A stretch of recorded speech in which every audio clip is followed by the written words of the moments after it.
अस्सलामुअलैकुम। Tele school के इस एजुकेशन प्रोग्राम में खुशामदीद। ये प्रोग्राम टीवी पर हुकूमत पाकिस्तान और सबक फाउंडेशन की शिराकत से पेश किया जा रहा है। इसके लेसन्स पाकिस्तान के तमाम तालीमी बोर्ड बशमूल कैम्ब्रिज के सिलेबस के मुताबिक तैयार किए गए हैं, जिसमें एजुकेशन कंटेंट सबक फाउंडेशन प्रोवाइड कर रही है। सबक फाउंडेशन की वेबसाइट सबक.pk पर केजी से 12वीं जमात तक वीडियोस और प्रैक्टिस टेस्ट बिल्कुल मुफ्त दस्तयाब हैं। फर्स्ट ईयर की केमिस्ट्री के आज के लेसन में हम स्टडी करेंगे ways to determine equilibrium constant. ये फेडरल और बलूचिस्तान के चैप्टर नंबर 7 और पंजाब बोर्ड के चैप्टर नंबर 8 का टॉपिक है। इस लेसन में हम इक्विलिब्रियम कांस्टेंट को डिटरमिन करने के लिए कुछ फिजिकल एंड केमिकल मेथड्स को स्टडी करेंगे। आज के केमिस्ट्री के लेसन और इससे मुंसलिक वीडियोस को घर बैठे देखने के लिए आप सबक.pk की वेबसाइट पर जा सकते हैं। यहाँ पर तमाम बोर्ड्स की 9वीं से 12वीं जमात तक की केमिस्ट्री के सारे टॉपिक्स पर वीडियोस और प्रैक्टिस टेस्ट बिल्कुल मुफ्त मौजूद हैं। इनके ज़रिए आप अपने कंसेप्ट्स को पुख्ता करके इम्तहानात में शानदार नंबर हासिल कर सकते हैं। हम क्या करेंगे कि हम यहाँ देखते हैं कि जो हम जहाँ पर जो कॉन्स्टिट्यूएंट्स लेंगे, जिस तरह से अगर हम यहाँ पर मेंशन भी कर दें कि हम किस रिएक्शन को यहाँ पर डिस्कस करेंगे। हमारे पास रिएक्शन होगा डाइनाइट्रोजन टेट्राऑक्साइड, जो कि गैशियस होगा, स्टेट में होगा। और हम देखते हैं कि ये बेसिकली क्या होगा, ये कलरलेस गैस होती है। ठीक है, ये एक कलरलेस गैस होती है और इसका रिएक्शन हम देखते हैं कि हमारे पास एक रिवर्सिबल केमिकल रिएक्शन के नतीजे में क्या बनाती है, ये बना लेती है nitrogen dioxide gas, NO2 gas बना देती है। ठीक है, और यहाँ से इसको बैलेंस करने के लिए 2 लगा दिया, ये बैलेंस हो गई इक्वेशन। और हम देखते हैं कि ये हमारे पास रेड ब्राउन गैस होती है। ठीक है, ये हमने यहाँ पर लिख दिया कि ये रेड ब्राउन गैस है। अच्छा, होता क्या है कि इसमें हम देख रहे हैं कि जो हम स्पेक्ट्रोमेट्रिक मेथड है वो उसी वक्त चूज कर सकते हैं जब हमारे पास वन ऑफ द कॉन्स्टिट्यूएंट्स, यानी कि या तो हमारे पास रिएक्टेंट्स या फिर प्रोडक्ट्स, इनमें से कोई एक जो है वो कलर्ड हो। ठीक है, तो हम देखते हैं यहाँ पे जो प्रोडक्ट है वो कलर्ड है, तो इसीलिए हम इसको यहाँ यूज करेंगे। ठीक है, तो अगर हम यहाँ पर देखें कि हमने एब्जॉर्बेंस, डिफरेंट एब्जॉर्बेंस ली। ठीक है, तो यहाँ पर अब क्योंकि रेड ब्राउन कलर की गैस या कलर्ड जो हमारे पास कंपाउंड है वो हमारे पास प्रोडक्ट है। ठीक है, तो हम प्रोडक्ट का ग्राफ कुछ इस तरह से ले सकते हैं कि देखिए अब होगा क्या कि यहाँ पर हम एक चीज जो नोट करेंगे वो ये है कि देखिए होगा क्या कि रिएक्शन स्टार्ट किस तरह से होगा कि अगर हम कंसंट्रेशन को रिकॉल करें तो उसमें हमने कुछ इस तरह से पढ़ा था कि जब रिएक्शन स्टार्ट होता है तो उसके अंदर हमारे पास क्या होती है, जो प्रोडक्ट होती है उसकी कंसंट्रेशन इंक्रीज करती जाती है, इंक्रीज करती जाती है, इंक्रीज करती जाती है, और एक वक्त आता है जिसको हम इक्विलिब्रियम पॉइंट कहते हैं, उससे वो आके जो है वो कांस्टेंट हो जाती है। ठीक है, इस तरह से होता है ना, यही होता है। तो यहाँ पर हम जो है बेसिकली किसको लेके चलेंगे, हम लेके चलेंगे अपने कलर्ड कॉन्स्टिट्यूएंट को जो कि प्रोडक्ट है। ठीक है, तो प्रोडक्ट की हम यहाँ पे बात कर रहे हैं कि अगर यहाँ पर मैं कंसंट्रेशन लेती हूँ, CONC कंसंट्रेशन के लिए लिख रही हूँ, और यहाँ पर लिख रही हूँ टाइम। ठीक है, तो टाइम जब हमारे पास इनिशियली टाइम जब हमारे पास 0 होता है, ठीक है, T अगर मैं लिखूँ 0, तो मेरे पास क्या होता है, जो प्रोडक्ट होती है वो 0 होती है, उसकी कंसंट्रेशन 0 होती है, उसके नंबर ऑफ मोल्स जो होते हैं वो 0 होते हैं उस टाइम पे। ठीक है, तो देखिए उसके बाद आहिस्ता आहिस्ता उसकी कंसंट्रेशन इंक्रीज करती चली जाती है, और इक्विलिब्रियम पॉइंट पे, ये जो इक्विलिब्रियम पॉइंट होगा, EQ लिख रही हूँ, इस पे के बाद जाके हम देख रहे हैं कि कंसंट्रेशन, हम देखते हैं कि क्या होती है कि कांस्टेंट आना शुरू है, कंसंट्रेशन कांस्टेंट आती है, यानी कि जिस रेट से ये बन रहा होता है उसी रेट से जो है वो ये डिकम्पोज होके वापस रिएक्टेंट्स दे रहा होता है। ठीक है, तो ये हमारे पास आ जाती है। अब देखिए होगा ये कि यही चीज जो है वो हम एब्जॉर्बेंस के भी लिए भी देखते हैं कि हमारे पास अगर यहाँ पे इसकी जगह हम एब्जॉर्बेंस ले लें तो डिफरेंट कंसंट्रेशंस को हम लेके इसकी, अब कंसंट्रेशन हमें पता नहीं है कि कितनी कंसंट्रेशन है, लेकिन जैसे जैसे बनती चली जा रही है ना रिएक्शन मिक्सर में से निकाल के उसकी हम क्या करते हैं कि एब्जॉर्बेंस लेते चले जाते हैं। ठीक है, तो यहाँ पर हम क्या ले रहे थे, बेसिकली अब हम एब्जॉर्बेंस ले रहे थे, तो हमने देखा जैसे जैसे कंसंट्रेशन इंक्रीज करती चली जा रही है एब्जॉर्बेंस इंक्रीज करती चली जा रही है, लेकिन एक वक्त ऐसा आया जिसको हमने कहा T is equal to T equilibrium. ठीक है, इक्विलिब्रियम के टेम्परेचर सॉरी टाइम पे हम देखते हैं कि हमारे पास जो हमारे पास वैल्यू है एब्जॉर्बेंस की, वो क्या करते हैं कि एक कांस्टेंट वैल्यू आ जाती है। ठीक है, उस यानी कि जिस रेट से वो बन रही है उसी रेट से वो डिकम्पोज भी हो रही है, इस वजह से। तो ये हमारे पास हम देखते हैं कि वो जो एब्जॉर्बेंस आएगी ना उस पॉइंट पे, तो उससे हम क्या करेंगे, जब एब्जॉर्बेंस आई है इस एब्जॉर्बेंस को, ये जो एब्जॉर्बेंस मेरे पास आ गई, इस एब्जॉर्बेंस को क्या करेंगे, इससे हम फाइंड कर लेंगे कंसंट्रेशन, ठीक है। और कंसंट्रेशन ही नहीं, इससे हम नंबर ऑफ मोल्स भी फाइंड कर सकते हैं, ठीक है। तो इससे हमने क्या फाइंड कर ली, कंसंट्रेशन, और इन रिटर्न हमने क्या फाइंड कर लिए, मोल्स, ठीक है। अब जो मोल्स हमारे पास आए हैं वो किसके आए हैं, ये हमने प्रोडक्ट की बात कर रहे थे, यहाँ पे प्रोडक्ट की बात कर रहे थे ना, ठीक है। और प्रोडक्ट हमारे पास क्या है, प्रोडक्ट हमारे पास यहाँ पर आ जाती है, हम इसको कह रहे हैं कि ये नाइट्रोजन डाइऑक्साइड गैस है, ठीक है। तो हमारे पास नंबर ऑफ मोल्स किसके आ गए, नाइट्रोजन डाइऑक्साइड गैस के। और ये देखिए ये हमारे पास, हम सपोज कर लेते हैं, क्योंकि हम ये परफॉर्म तो नहीं करे इसलिए हमारे पास कोई वैल्यू नहीं है, तो हम सपोज कर लेते हैं ये एक्स आ गए, ठीक है, एक्स मोल्स आ गए। तो देखिए टाइम जब जीरो था उस पे जीरो मोल्स थे, लेकिन जो टाइम हमारे पास कौन सा था, इक्विलिब्रियम वाला, ठीक है। इसके नीचे हम लिखेंगे कि जब हमारे पास t is equal to time जो है वो इक्विलिब्रियम का टाइम आया, तो हम देखते हैं कि हमारे पास एक्स मोल्स आ गए, ठीक है। और अच्छा यहाँ पर एक और चीज हम लेंगे कि हमने डाई नाइट्रोजन टेट्राऑक्साइड को भी थोड़ा डिस्कस कर लें। तो हम देखते हैं कि जब टाइम जीरो था तो इसकी कंसंट्रेशन मैक्सिमम थी। अच्छा इसकी कंसंट्रेशन को अगर हम देखें या एब्जॉर्बेंस भी इवन देखें, क्योंकि यहाँ पे कलर्ड नहीं है इसलिए हम इसकी एब्जॉर्बेंस नहीं देखेंगे, कंसंट्रेशन की बात करेंगे, तो हमने इसकी पर्टिकुलर कंसंट्रेशन ली होगी। और वो कंसंट्रेशन हम कह देते हैं कि हमने फर्ज कर लेते हैं कि वो ए ली, ठीक है। क्योंकि यहाँ पर हम इसको जो है वो जस्ट इसको हम डिस्कस कर रहे हैं, हम प्रॉपर इसको परफॉर्म नहीं कर रहे, तो हमने कहा ये ए मोल्स हमने इसकी जो है वो इसके मोल्स लिए हैं, और इसको अगर हम डिवाइड कर देंगे total volume of the mixture से, रिएक्शन मिक्सचर से, तो हमारे पास इसकी कंसंट्रेशन आ जाएगी। लेकिन हम यहाँ पर इसके मोल्स लिख रहे हैं कि हमने ए इसके मोल्स लिए, ठीक है। और नीचे हम देखते हैं कि अब हमारे पास यहाँ पर कितने इक्विलिब्रियम पे के टाइम पे हमारे पास डाई नाइट्रोजन टेट्राऑक्साइड के कितने मोल्स रह जाएंगे। ये देखने के लिए हम यहाँ पर एक और चीज भी देखेंगे कि स्टोकियोमेट्रिक कैलकुलेशंस के अकॉर्डिंग, या हम कहते हैं बैलेंस्ड केमिकल इक्वेशन के अकॉर्डिंग, हमारे पास नाइट्रोजन डाइऑक्साइड गैस जो बनी है, जो प्रोडक्ट्स में आई हुई है, इसके साथ 2 लगा हुआ है, तो यहाँ पर हमें 2 लगाना पड़ेगा, ठीक है, ये 2x होगा। और यहाँ पर N2O4 के हम देखते हैं कि अब इससे कितने मोल्स रिमेनिंग है किसमें, इक्विलिब्रियम के टाइम पे, तो ये हम देखेंगे कि ये हमारे पास आ जाते हैं A माइनस एक्स, ठीक है, इस तरह से आ जाएंगे। ये हमारे पास A माइनस एक्स मोल्स जो है वो इसके रिमेनिंग है। और अगर हम कंसंट्रेशन देखना चाहें, जिस तरह कंसंट्रेशन के बारे में हमने क्या कहा था कि अगर हमने कंसंट्रेशन देखनी हो तो हम क्या करते हैं, इसको divided by total volume of the mixture कर देंगे, ठीक है, रिएक्शन मिक्सचर, और इसको भी यही कर देंगे, ठीक है। तो V हम सपोज कर लेते हैं total volume of the reaction mixture है, और इससे हमने डिवाइड कर दिया, ठीक है। तो इस तरह से हमारे पास अब ये कंसंट्रेशंस आ गई हैं। अब आगे क्या करते हैं, हम कुछ इस तरह करते हैं कि हम Kc के लिए एक्सप्रेशन लिखेंगे। एक्सप्रेशन कुछ इस तरह से आ जाएगा हमारे पास कि नाइट्रोजन डाइऑक्साइड यानी कि जो हमारे पास क्या है, जो हमारे पास प्रोडक्ट है उसको लिखेंगे, ठीक है। और हम देखते हैं कि इसका स्क्वायर ले लेंगे, ठीक है, क्योंकि इसके साथ कोफिशिएंट 2 का था, ठीक है। डिवाइड करेंगे किससे, N2O4 यानी कि रिएक्टेंट की कंसंट्रेशन से, ठीक है। और इसको हम इस तरह लिख देंगे, इसके साथ 1 था तो अगर यहाँ पावर 1 लगाएंगे तो वो अगर ना भी लगाए तो उससे कोई फर्क नहीं पड़ता, ठीक है। अब इनकी जो वैल्यूज यहाँ पर हमारे पास आई है, हम इनको लिख देते हैं। इनको हम किस तरह लिखेंगे देख लेते हैं। इसके आगे हम लिखेंगे, ये हमारे पास आ जाएगा 2x, ठीक है, और इस डिवाइडेड बाय v, और इसका होल स्क्वायर, ठीक है। डिवाइड करेंगे किससे, N2O4 के है A minus x divided by V, और ये हमारे पास इस तरह आ जाएगा, ठीक है। इसको थोड़ा सा स्क्रॉल करेंगे नीचे को, और अब हम देखते हैं कि हम क्या करेंगे। यहाँ पर हमारे पास अब जो वैल्यू आएगी वो कुछ इस तरह से आ जाएगी कि 4x square divided by v square divided by A minus x divided by V, इस तरह से आ गया, ठीक है। अब कुछ कैंसिलेशंस होना होती हैं यहाँ पे, जिस तरह v जो है वो एक v से कैंसिल हो जाएगा, ठीक है। और हम देखते हैं कि हमारे पास उसके बाद क्या आ जाता है रिजल्ट, हमारे पास कुछ बन जाता है 4x square divided by A minus x, ठीक है। और चूंकि ये न्यूमिनेटर के डिनोमिनेटर था तो ये नीचे वाले जो हमारे पास पूरा जो डिनोमिनेटर है, जो जनरल डिनोमिनेटर है उसमें चला जाएगा, तो यहाँ पर ये आ जाएगा, ठीक है, इस तरह से।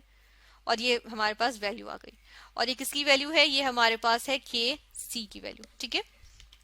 ये Kc की वैल्यू आ जाती है, ये इस तरह से आ गई। तो हम जो देख रहे हैं ये वैल्यू, इसके अंदर अब हमें क्या पता है कि हमने इनिशियल कंसंट्रेशन जो थी, जो हमने N2O4 की इनिशियल कंसंट्रेशन ली थी, हमने अपनी मर्जी से ली थी, ठीक है। तो ये हमें मालूम है, यहाँ पे हम टिक करते चले जाते हैं कि हमें क्या क्या चीजें मालूम है। देखें ये हमें मालूम है, ठीक है। फिर उसके अलावा हमें क्या मालूम है, हमें x मालूम हो जाएगा, एक्सपेरिमेंट से, तो चले वो भी मालूम हो जाएगा, इस तरह तो ये भी मालूम हो जाएगा। Total volume of the reaction mixture हमें मालूम होगा, है ना, उसको भी हम मेजर कर सकते हैं। और हम देखते हैं कि इसकी वजह से हमें सारी चीजें मालूम है, तो हमारे पास यहाँ पर जो है वो वैल्यू आ जाएगी, किसकी, केसी की वैल्यू आ जाएगी, जो कि हमने फाइनली डिटरमिन कर ली, ठीक है ना।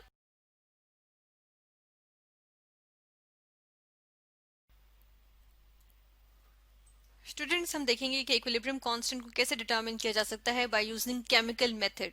ठीक है, हम एक केमिकल मेथड यूज करते हुए इक्विलिब्रियम कांस्टेंट को डिटरमिन करेंगे। ठीक है, और हम यहाँ पर देखते हैं वो केमिकल मेथड कौन सा होगा। बेसिकली ये हमारे पास प्रैक्टिकल मेथड्स आ जाते हैं जिनको हम यूज करते हैं, और यहाँ पर एक मेथड जो यहाँ पे हम यूज करेंगे वो होगा, जो केमिकल मेथड यूज करेंगे वो होगा एसिड बेस टाइट्रेशन। ठीक है, एसिड होगा, बेस होगा, उनकी टाइट्रेशन करेंगे। ठीक है, और हम ये तरीका देख लेते हैं कि हम ये वाला मेथड जो है वो कैसे यूज करते हैं। इसके लिए हम क्या करेंगे, यहाँ पर एक रिएक्शन देखेंगे, ठीक है ना, क्योंकि हम एग्जाम्पल साथ लेके चलेंगे। तो हमने लैब में क्या किया कि हमने रिएक्शन किया, और कौन सा वाला रिएक्शन किया, हमने कर ली एस्टेरिफिकेशन। ठीक है, यानी कि formation of an ester. Ester देख लेते हैं कि एस्टर किस तरह से, इसकी फॉर्मेशन कैसे होती है। स्टेरिफिकेशन का हम यहाँ पर रिएक्शन देखेंगे। स्टेरिफिकेशन में होता ये है कि जो एसिडिक एसिड होता है, ठीक है, ये एसिडिक एसिड है CH3COOH, ठीक है, इसका रिएक्शन होता है इथेनॉल से, या हम कहते हैं इथाइल अल्कोहल से। ठीक है, इसके साथ रिएक्शन होता है, और हम देखते हैं कि जो किसकी प्रेजेंस में होता है, ये एसिड, सल्फ्यूरिक एसिड की प्रेजेंस में ये रिएक्शन होता है, एक रिवर्सिबल केमिकल रिएक्शन होता है ये।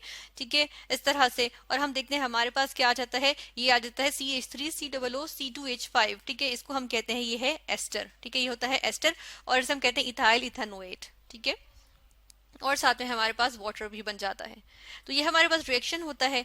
फिर हम इस रिएक्शन में क्या करते हैं, इसमें हमारे पास क्या है, इसके अंदर यहाँ पर अगर हम निशानदही करें तो ये हमारे पास एसिड है। ठीक है, ये एसिड आ गया, ठीक है ना।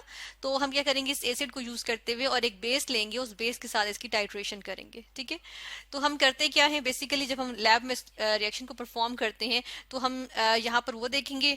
उससे पहले ऐसे करते हैं, यहाँ पर जो हम थ्योरेटिकली इक्विलिब्रियम कांस्टेंट का एक्सप्रेशन निकालते हैं ना, पहले हम वो निकाल लेते हैं। ठीक है, तो यहाँ से हम ऐसे करते हैं कि इसको चले यहाँ से रिमूव कर देती हूँ, और यहाँ पे एक्सप्रेशन निकालेंगे। चले बाकी पार्ट हम एसिड भी लिखा हुआ रिमूव कर देते हैं। यहाँ पे हमने क्योंकि कंसंट्रेशन की बात करनी है, ठीक है, जो एक्सप्रेशन निकालेंगे उसके लिए, तो इसके लिए हम यहाँ से थोड़ा सा इक्वेशन को राइट साइड पे ले आए हैं। ठीक है, और अब यहाँ पर देखिए कि जब टाइम हमारे पास क्या था, 0 सेकेंड, यानी कि जो रिएक्शन था वो स्टार्ट नहीं हुआ था, तो उस वक्त हमारे पास इसकी एक नॉन कंसंट्रेशन थी। ठीक है, ये हमें पता था कि हमने कितना लिया है, हमने फर्ज कर इसके सॉरी मोल्स हमें पता था हमने इसके किसके कितने लिए, तो हमें पता है A मोल्स लिए। ठीक है, और इसके हमने क्या किया, B मोल्स ले लिए। ठीक है, ये क्या है, ये हमारे पास मोल्स में आ रहा है।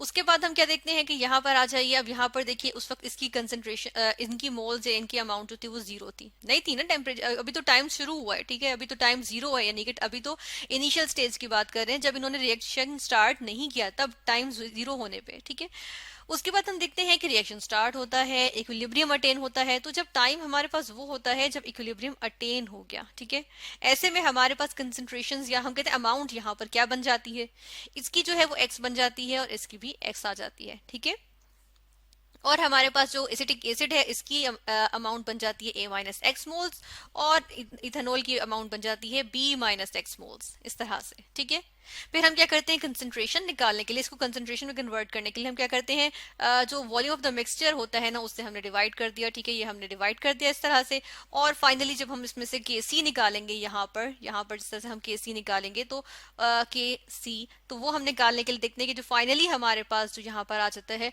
वो क्या आ जाता है, ये आ जाता है x² डिवाइडेड बाय, ठीक है, यहाँ पे डिवाइड का साइन आएगा, और ये आ जाएगा A-X इंटू B-X। ठीक है, अच्छा, इक्विलिब्रियम के एक्सप्रेशंस जो हम पहले निकाल चुके हैं, बिल्कुल उसी तरीके से ये यहाँ पर भी आ जाएगा। ठीक है, ये हमारे पास आ गया।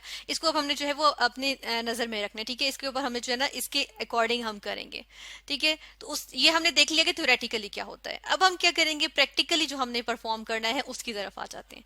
अच्छा, प्रैक्टिकली परफॉर्म करने में होता ये है कि ये हमने कहा था, हम दोबारा से चले अब लिख देते हैं इसको, कि ये हमारे पास क्या है, ये एसिड है। ठीक है, तो एसिड का हम क्या करेंगे, एसिड को जो है वो हमने इसका रिएक्शन करवाना है। ठीक है, इसका हम एसिड बेस्ड टाइट्रेशन करनी है ना, तो इसकी हम टाइट्रेशन करवाएंगे किसी बेस से। ठीक है। अब हमें एक बेस लेनी है, तो यहाँ पर जो बेस लेंगे हम वो कौन सी होगी? बेस जो हम यहाँ पर लेते हैं वो हमारे पास आ जाती है सोडियम हाइड्रोक्साइड, यूजुअली हम लेते हैं, ठीक है। और जो ये बेस लेंगे हम, ये क्या होगी? ये स्टैंडर्ड सोल्यूशन इसका लेंगे, यानी कि इसकी मोलैरिटी या इसकी कंसंट्रेशन जो होगी वो हमें नोन होगी, ठीक है। स्टैंडर्ड सोल्यूशन होने का मतलब क्या होता है कि कंसंट्रेशन जो है वो नोन है हमें इसकी, ठीक है ना। और हम इसको परफॉर्म करेंगे और हम क्या करते हैं कि टाइट्रेशन करते हैं। अब होता ये है कि जब हम लैब में परफॉर्म कर रहे होते हैं तो हम ऐसा करते हैं कि जब हम रिएक्शन स्टार्ट कराते हैं ना इसका, ठीक है, इसका रिएक्शन स्टार्ट कराते हैं, इसकी हमें पता है कि इसकी कंसंट्रेशन क्या होगी, है ना। उस वक्त तो हम निकाल सकते हैं ना, ये देखें इसकी जो निकाल सकते हैं हम, क्योंकि हमने इसकी नॉन मोल्स लिए, इसकी हमें पता है हमने इसके कितने मोल्स लिए, इसकी कितनी अमाउंट ले रहे हैं, उससे हम मोल्स निकाल सकते हैं, ठीक है। तो अब देखिए इसके अमाउंट हमें पता है, तो हमें पता है कि इसकी जो है वो हमारे पास जो है वो जब टाइम 0 है तब उस पर हमारे पास इसकी क्या अमाउंट है।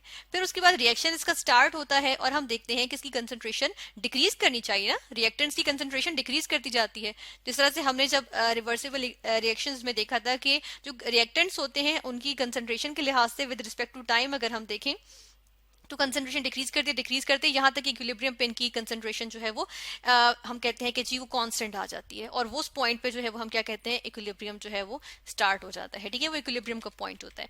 तो फिर हम यहाँ पर भी यही देखते हैं कि जो ये हमारे पास एसिटिक एसिड है इसकी हम कंसंट्रेशन मालूम करते जाएंगे बेस से टाइट्रेट करते जाके, ठीक है, बेस से टाइट्रेट करते जाएंगे, इसकी हम इसकी मालूम करते जाएंगे। और वो किस तरह से कि रिएक्शन होता जाएगा, थोड़ा थोड़ा टाइम के बाद ना थोड़ा सा इसके अंदर से हम क्या करेंगे कि रिएक्शन मिक्सचर निकाला करेंगे, ठीक है, और उस रिएक्शन मिक्सचर को फौरन से हम जो है ना वो आइस कोल्ड बाथ में रख देंगे।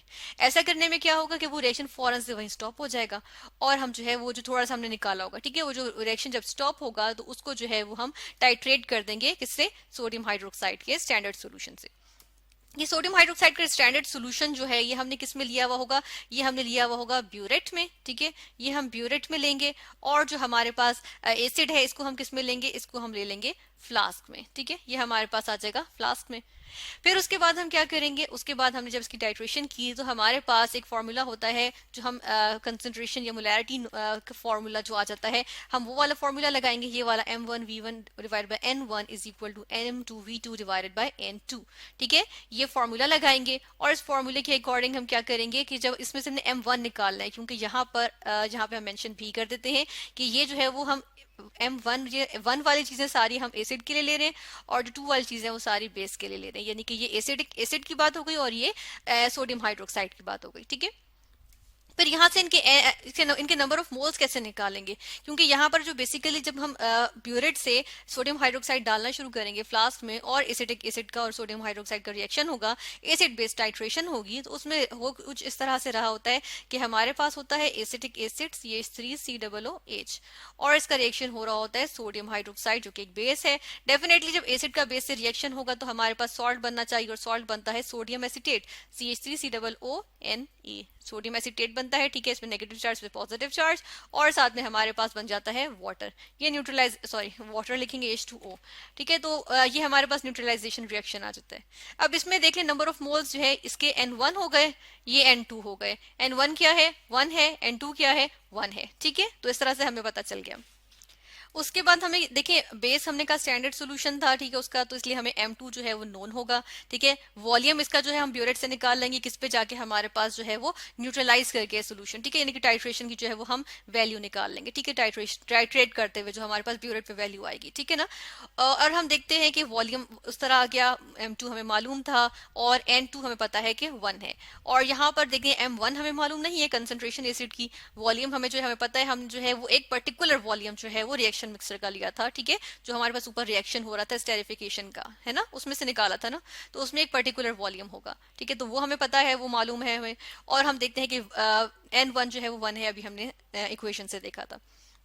इस इक्वेशन को जब हम अरेंज करेंगे, क्योंकि हमें M1 निकालना है, बाकी सारी चीजें तो मालूम है, सिर्फ M1 नहीं मालूम, तो हम देखते हैं कि हमारे पास कुछ इस तरह से इक्वेशन बन जाती है, ठीक है। और हम इसमें से निकाल लेते हैं M1। अच्छा, हम क्या करते हैं कि थोड़ी थोड़ी देर बाद जो हमारे पास स्टेरिफिकेशन का रिएक्शन हो रहा होता है ना, इसमें थोड़ी थोड़ी देर बाद जो है ना हम रिएक्शन मिक्सचर की एक पर्टिकुलर अमाउंट निकाल के और उसको जो है हम उसको फौरन से आइस आइस बात में रख के, ताकि जो है आइस कोल्ड बात में रख के, ताकि वो जो है वो रिएक्शन स्टॉप हो जाए, और उस तरह से हम एसिड की उसके अंदर कंसंट्रेशन मालूम करते चले जाते हैं। कंसंट्रेशन जो है वो हम देखते हैं कि शुरू शुरू में वो डिक्रीज करती चली जाती है एसिड की, ठीक है, जब हम इस तरह से निकालते जाते हैं, और आखिर में जाके जो इक्विलिब्रियम का पॉइंट आता है ना, उस पे वो जाके कांस्टेंट हो जाती है, यानी हमारे पास इसकी कांस्टेंट वैल्यूज आना शुरू हो जाती है M1 की, ठीक है। उस पॉइंट पे हम देखते हैं कि वो जो हमारे पास M1 की वैल्यू आएगी ना, यहाँ पर जो वो M1 की वैल्यू होगी जो इक्विलिब्रियम पे आएगी, ठीक है, यहाँ इक्विलिब्रियम पे जो वैल्यू आएगी, इक्विलिब्रियम, वो हमारे पास कौन सी वैल्यू हो जाती है, वो M1 जो आएगी वो हमारे पास होती है, उसको हम कह देते हैं कि वो कौन सी होगी। यहाँ से देखें, अगर हम ऊपर से देखेंगे, जिस टाइम पे हमारे पास जो है वो एसिड की वैल्यू जो है वो आनी चाहिए थी, इक्विलिब्रियम पे एसिड की जो है वो कंसंट्रेशन कितनी होती है, A-X/V, है ना, ये होती है ना। तो हमें पता चल गया कि इसके जो मोलैरिटी है उससे हमने आगे मोल्स जब निकाले, ठीक है, M1 हमारे पास आया A-X/V, और जो इसके जो मोल्स थे वो हमारे पास इन टर्न क्या आ गए, वो हमारे पास आ गए A-X मोल्स, ठीक है।